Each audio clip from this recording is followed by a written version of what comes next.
Hello and welcome to the Important Conversations event series brought to you by the Johns Hopkins University AAP Committee on Diversity, Equity, and Inclusion and the Office of Advanced Academic Programs. Today's event features Professor Tishari White presenting on The South is a Sick Place. My name is Peter Huggins, and I'm the event producer. Please note, today's program will be recorded and uploaded to the AAP YouTube channel under the Important Conversations, Diversity, Equity, Inclusion playlist. During the program, if you have any questions, please use the Q&A function, and we'll answer as many questions as possible during the Q&A portion of the event.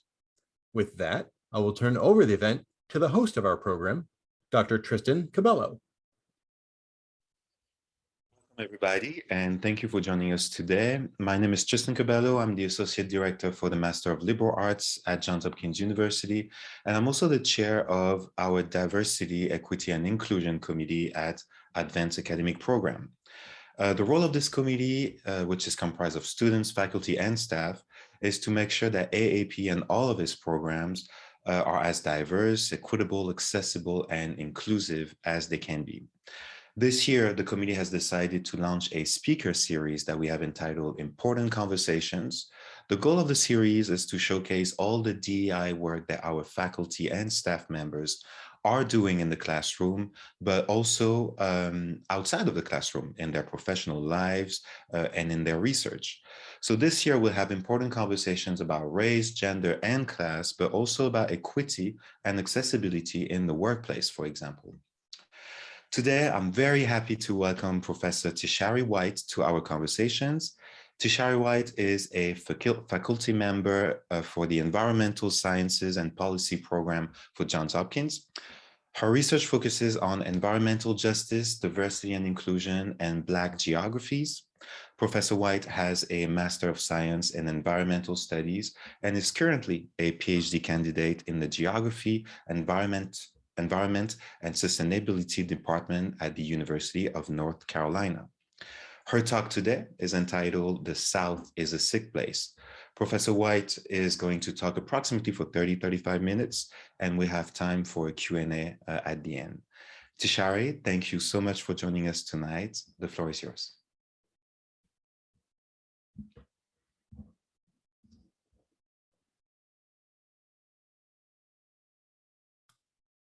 Thank you. Thank you, Tristan. So thank you everyone for joining me today. I really appreciate your presence this evening. As Dr. Cabello mentioned, the title of my presentation is The South is a Sick Place. In this presentation, I will discuss in retrospect how racial violence against Black Americans in the American South has impacted their contemporary participation in nature exploration. I will explain what a sick place is and how the South in general has met that criteria for Black people, but more specifically in an environmental and geographical context. So although racism can be experienced anywhere in the world, it's no secret that the American South has historically been a space colluded with racism, discrimination, and xenophobia. And while systematic racism is experienced in every sector of today's society, the central focus of my research is on environmental racism experienced by Black Americans that have essentially excluded and discouraged them from participating in environmental related activities, from policy decision-making to outdoor recreation. The environmental movement has been whitewashed, and it has severed the relationship between Black Americans and nature. In comparison to northern states, the South can be described as less industrial and more forest-like. And although 56% of Black people live in the South, where there's an abundance of trees and green spaces, there are not many reports of Black Americans seen at national and or state parks, employed in the environmental sector, or engaging in outdoor activities in other green spaces. Black Americans are 3 times less likely to have access to green spaces and are 1.5 times more likely to bear the burden of environmental pollution as a result of environmental racism. There's a lack of diversity within environmental organizations, institutions, and companies. About 80% of national park staff is white, while less than 2% of visitors are Black. Fostering a relationship with nature is important for the resiliency, sustainability, and survivability of Black communities across the nation. Therefore, investigating the issue of the lack of diversity in the environmental and geographical fields, I've done some thinking on how racism has played a part in all of this and how the lack of participation from Black Americans have larger implications for our communities in relation to climate change. So what defines a sick place? A sick place is where a traumatic experience has occurred and has a lasting negative association. So for instance, when we think of the traumatic event of 9/11 and this incident in New York City, and since then, every year on 9/11, people gather at the World Trade Center, that area, to mourn their loved ones who have passed. Therefore, that would categorize that locality as a sick place.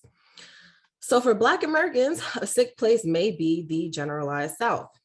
If we look at this map, we can see that there's a significant amount of racial violence that has occurred against Black people in the South, especially with lynching during the Jim Crow era. We can see the areas that are highlighted in bright red are the areas where the most lynchings have occurred, while those in the dull red are where there weren't as many lynchings, but it still did happen in said place. But we will definitely revisit this map later on in my presentation. So Dr. Joy DeGroy, she explains that modern day Black and white Americans may be experiencing post-traumatic slave syndrome, PTSS. She describes this syndrome as a symptom of slavery in which both Black and white people are traumatized in different ways. DeGroy argues that enslaved Africans suffered from post-traumatic stress disorder that has been passed down epigenetically from generation to generation, which has then resulted in PTSS. She poses the question of, what symptoms of trauma does one exhibit after a lifetime of slavery? Additionally, she makes the point that there were no mental health counseling centers set up for freed slaves. Therefore, their traumas were never adequately addressed and therefore have never ceased to exist. Therefore, my question is, if Black Americans did inherit trauma from their ancestors, how has this trauma impacted their relationship with wilderness? So to examine this question, I thought I would have to do some historical analysis. There are 3 critical time periods that were necessary for this evaluation, and I divided this presentation into those 3 time periods. This is no way comprehensive. It would be impossible for me to cover hundreds of years of history in 30 minutes. So this is more so an overview, just highlighting certain key events that have contributed to this phenomenon. So the enslavement of African people has had many effects on our contemporary society, but for this research, I explore the effects of how Black Americans today experience nature. During slavery, the woods were seen as either a sanction or a sanctuary. During this time, we all know Africans were forced to do manual labor in extreme conditions under extreme threats to their livelihoods. Enslaved people were beaten for little to no reason, castrated, raped, sold, burned, tortured, the list goes on. When enslaved Africans did try to escape these inhumane acts of brutality, they were chased down through the woods by white slave catchers with weapons and dogs in tow. If they were caught, they were brought back to the labor camp. Some people like to call it a plantation. Sometimes they were mutilated, sometimes they were sold off, sometimes they were killed, or their family members faced that fate. However, nature was not always or necessarily a scary place for enslaved Africans during this time. When they escaped successfully from their suppressors, they fled to the woods, to the mountains, to the hills, and even to swamps, as you can see in one of these images, the Great Dismal Swamp, for example. Enslaved Africans used their natural resources around them to survive and to birth generations that would never experience slavery. However, as we know, not all were so brave to escape, and not all were so successful. Some Africans were sold into slavery, some were born into slavery, and many died while still enslaved, which leads me to my next point. Last year, I was solicited to work on a project alongside photographer and author Lori Lyons, now turned activist. In Savannah, Georgia, there is a burial ground of enslaved Africans that was redesigned as green squares and named after both George Whitefield and John C. Calhoun. Both of these men were slave owners, and they advocated for the legalization of slavery. There has never been any rightful acknowledgement of the enslaved people until now. However, as we've seen in many cases, racist slave owners are immortalized.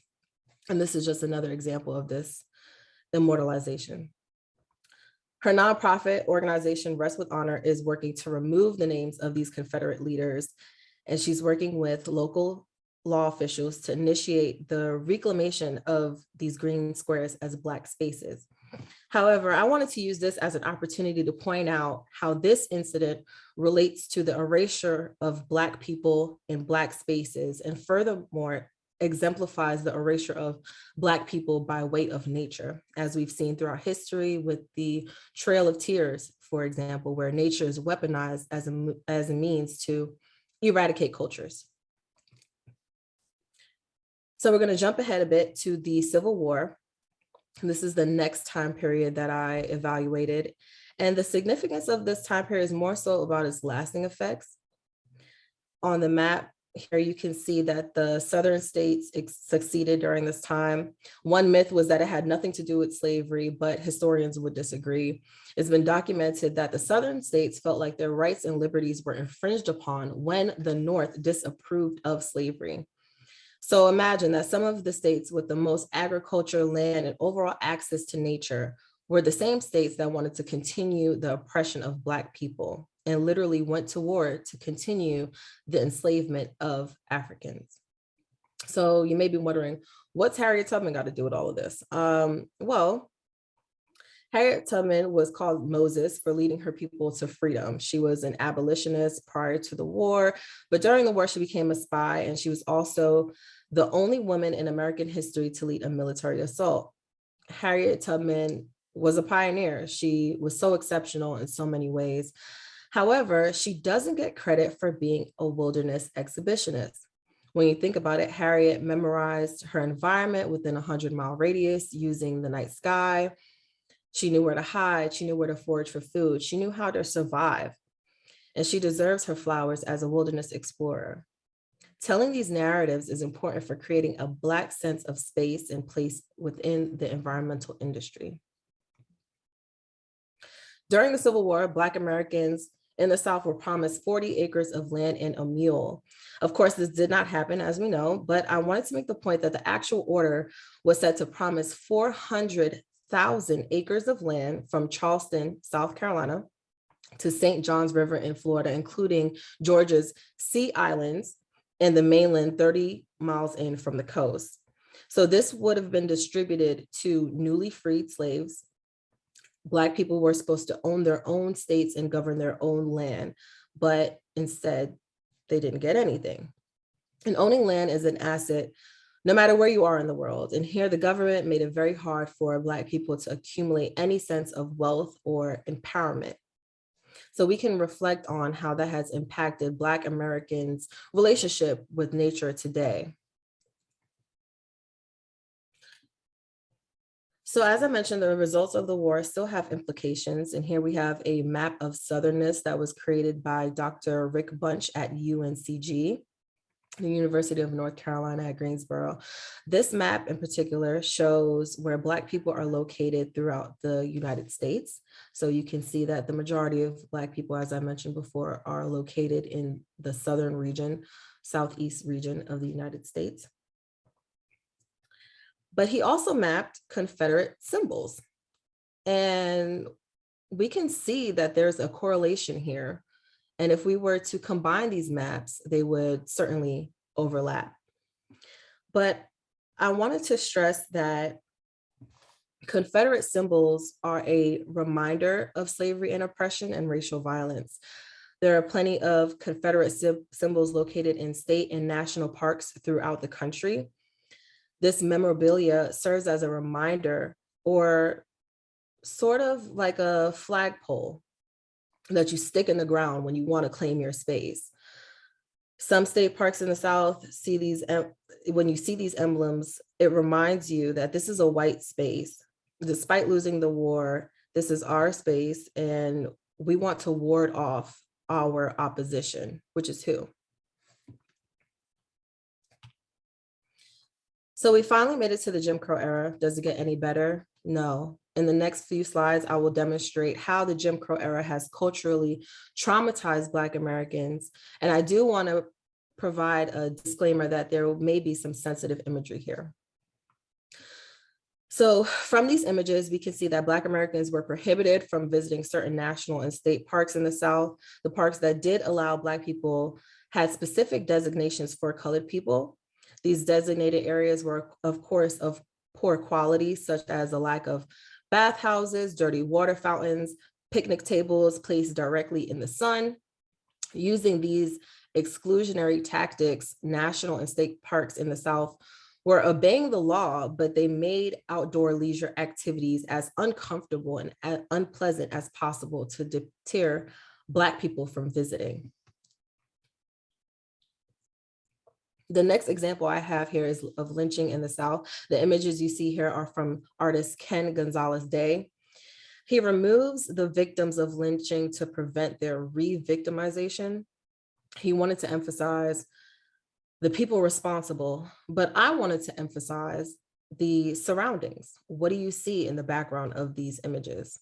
Oftentimes, lynchings or mobbings occurred in densely wooded areas to hang Black people.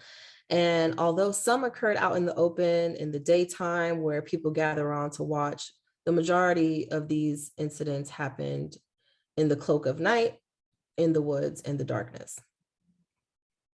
So I wanted to share with you all a few maps of lynching. Let me go here. So this is the first one that I showed you at the beginning of the presentation. Here you can see all of the various states and how many lynchings have occurred. However, when we click on this map, hopefully this link works.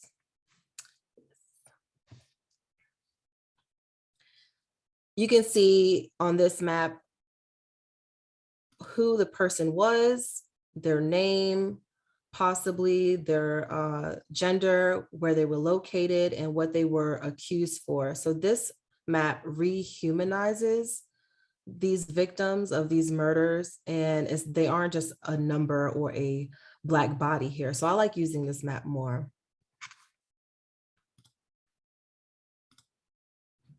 And I also wanted to make it a point to address that Congress just passed a bill a few days ago to make lynching a federal crime after 142 years. It's just now being put into effect. So while researching the crimes committed against Black people in the South and how the land and nature were used to commit these horrible acts of violence, I found some revolting information. Black children were bought and used as gator bait. During this time, they were tied up to logs and set in a swamp to lure alligators. There's news clippings from this time, and there's also a lot of imagery that were used as even commercially to sell licorice. So this is the value that they placed on Black Americans and enslaved Africans during this time in the South, and using nature to harm us. So here I wanted to point it out again that Black people were denied land, just like with 40 acres and a mule. Redlining is an example of how Black Americans were placed at a disadvantage to accumulate wealth. Redlining was a way to keep Black people out of white neighborhoods. But what's happened is that all of these waste facilities, factories, and power plants sought out these Black neighborhoods as prime real estate, therefore adding to the burden of pollution and exacerbating health ailments such as asthma in Black and brown neighborhoods. So on this chart, we can see that the sources of particulate matter are greater for Black Americans than white Americans.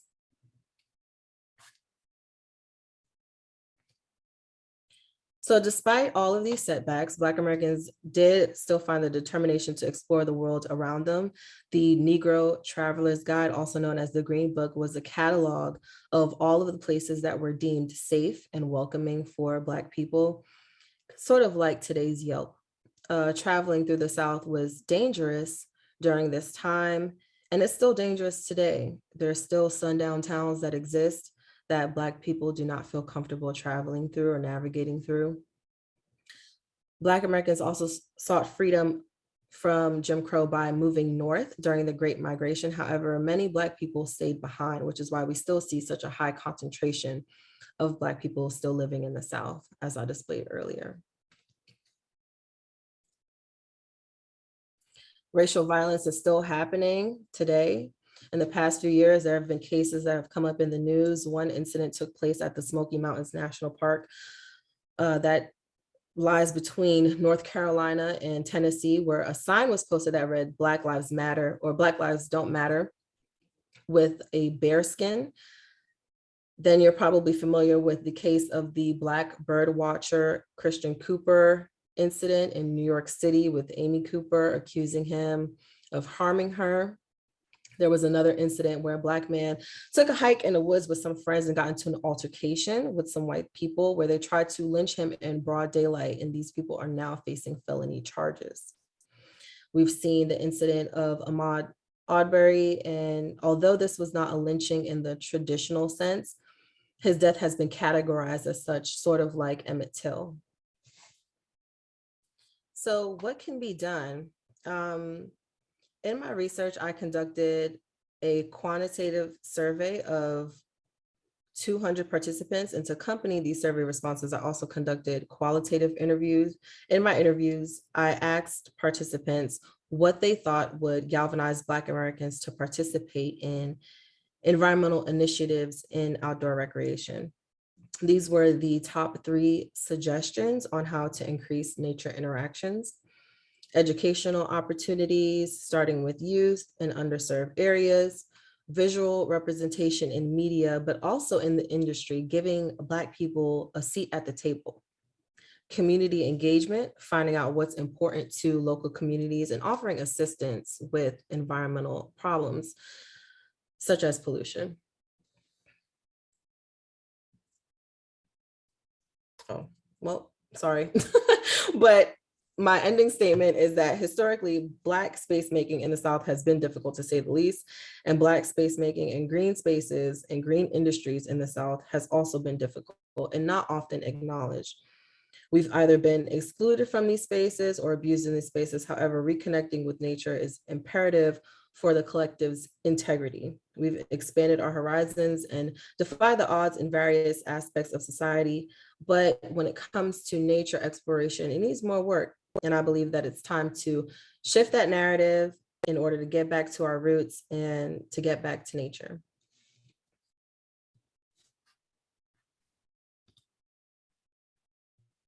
Thank you so much for a great presentation. We have quite a few questions here for you today, but I want to start with one. I mean, it seems that you are really doing the work of an historian here. Because you're really tracing, the relationship of Black people to nature since slavery.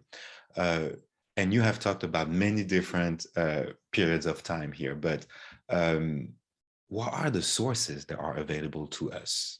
Where do we find those sources? How do we find the voices of African Americans and their relationship to nature? As far as like research publications or? But I would say more like, about primary sources, right? How do we access those voices? I think that it takes interest in hearing those narratives, first and foremost. Mm-hmm. You have to make those connections on your own as a researcher, if that's what you want to do, and figuring out who to contact, reaching out to organizations, grassroots organizations that are working on environmental justice initiatives, reaching out to people that are doing the work and figuring out how you can get participation from these groups and therefore their members. And it kind of goes on from there, right?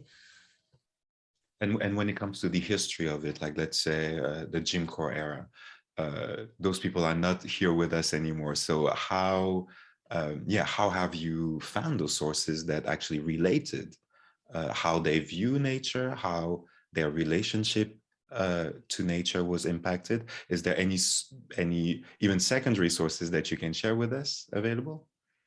Yeah, so there are a few articles that I've read, Jim Crow, and I believe it's environmentalism or slavery, Jim Crow and environmentalism. I'm not entirely sure of who the author is off the top of my head. I know that there is a book, Black Faces and White Spaces by Carolyn Finney, that's very popular, that talks about pretty much everything under the sun related to this issue. There's just I think that there's a multitude of resources. I've included them throughout my presentation that talk to and speak to these issues of relating back to history and environmentalism of Black people. Kristen has a question here. Can you tell us more about your quantitative survey results and the research? Sure. Is there anything specific? The question is wide open. Oh, okay. Okay, I see it now. Can you tell me more about? Yeah. So I did find in my quantitative research that, well, the majority of my participants were Black women that were in the age range of, I want to say between 35 and maybe 50 years old. They participated more in the survey for different reasons. However, I did see that some survey participants, they felt an appreciation for nature. And they did say that they like going outside to hike and to recreate. However, they were mostly uncomfortable with camping overnight in the woods. And when I asked on the survey, do you have any fears of the woods? Some people did mention that they had fears of racial encounters. So that was also very interesting because there's a boundary there, right? Like I'll go and I will recreate and I'll hike, but I want to go home at night. Like I don't want to stay in the woods overnight. And what does that mean? So I took some of those people from my survey and I interviewed them and I got a more in-depth kind of answer as to, well, what is it that makes you feel uncomfortable, or why do you feel like Black people don't participate as much? And then it kind of went from there. A very interesting question here from Simone. As more Black Americans are moving south, the reverse Great Migration, do you see more Blacks moving to urban areas in the South or to rural areas? What are the ramifications of this demographic shift, especially given the persistence of environmental racism and racist monuments in the South? So I did notice that Black Americans are migrating back to the South. I would say that they're moving more to urban areas, like the kind of metropolitan cities. Like I know a lot of people are moving to Charlotte, where I'm living currently, or Atlanta or Miami, those kind of major cities. And so it's still very much urban. I don't see many Black people moving to rural areas. Sorry, I have a fur baby and he likes to get rowdy. That's okay. Oh, Marley, sorry. He needs food. He's hearing some people outside. So what are the ramifications of this demographic shift, especially given the persistence of environmental racism and racist monuments in the South? That is a very loaded question. And I'm not entirely sure that that I have the answer for that at the moment, but I think that the result of that is that Black Americans that are moving back to the South are kind of moving back into or getting back into their roots in a sense and becoming more exposed to green spaces and getting outside and things like that. So I do see an increase in that. And I do see that there is like a movement now to get rid of these Confederate monuments and things like that. So I do think that as more people are educated about it, I do think that environmental justice is becoming more mainstream as well. So I think the more that people are aware of the issue, the more we're starting to see these things being removed, right? Another question from Isabel. In your opinion, is there any hope for the large, traditionally white environmental nonprofits to relate and include communities of color? I work with many of them and I'm losing hope. I think that is superficial. Mm-hmm. I do think that some organizations are serious about making a change, but I do think that there's been a trend that it's like cool in a sense, or that's what's happening now, is to get Black Americans involved in nature. And it does seem sort of like a greenwashing kind of effect where, oh, this organization is doing it, let's just jump on the bandwagon. And it's not really implemented, right? It's just a statement on their mission page and that's just what it is. Or they may hire one Black person to sit on the board, and that Black person may work for the next 35 years and they may not hire another Black person because that fulfilled their diversity mission. So I'm not entirely sure. I hope that there will be major changes and that we can be backed by these major environmental entities. But I do think that, integrating into those spaces is difficult.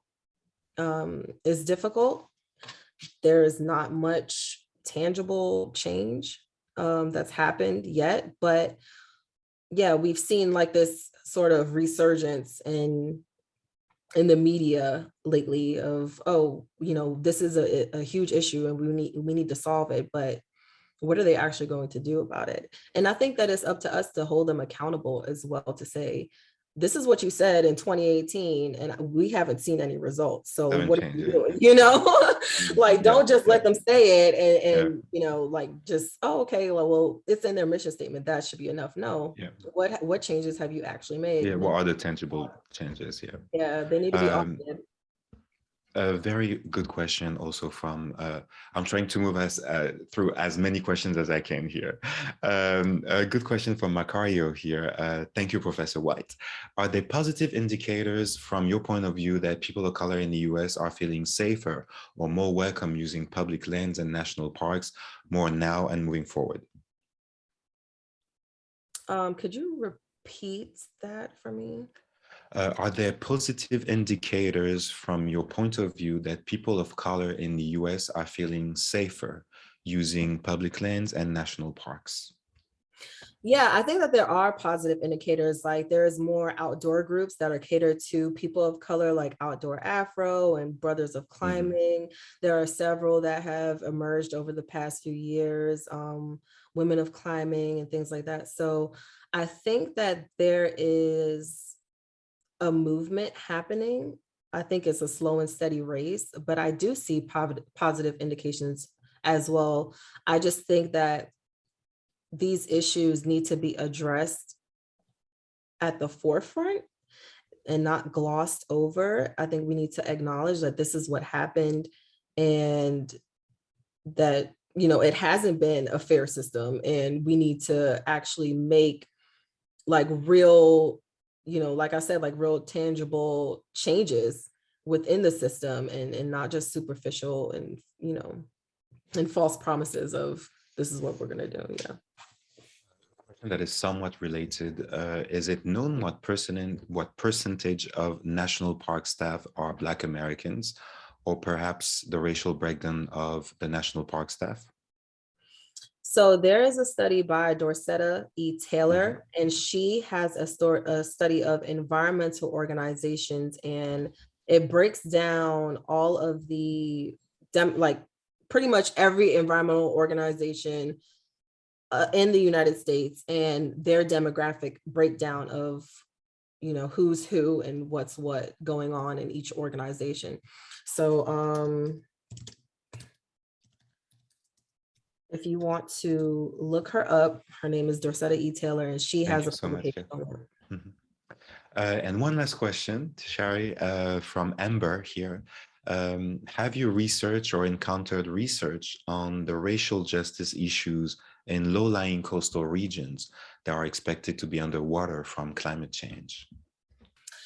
I have researched some of that because my family is Caribbean. So that is something that I definitely want to explore more, seeing what islands, and even in the United States, like I'm from New York as well. So seeing that the Bronx is the only borough that's on the mainland and everything else is pretty much connected by a bridge. These are all islands, right? So what's going to happen to these islands over time?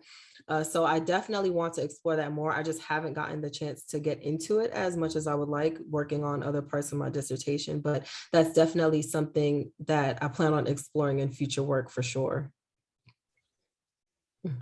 Thank you so much, Tishari. It was a very insightful presentation here. It also really complicated, the way that I saw and I understood, the systemic inequalities around COVID-19, for example. I mean, if so many people have a traumatic relationship to nature, how could they actually spend time, in nature, as we were all told, was the safest place to be in the past 2 years, So thank you so much. There's a lot of people that want to get in touch with you. So I will let you write down their email addresses here. And I just want to thank also everybody for attending tonight. We have those conversations once a month. And next month, we have our staff member, Zuri Obado, who will come to talk about the presence and the visibility of minorities in STEM fields. So the Eventbrite will probably come sometime this week. Thank you so much for joining us today again. And we will see you next time. Have a good night. Bye. Thank you.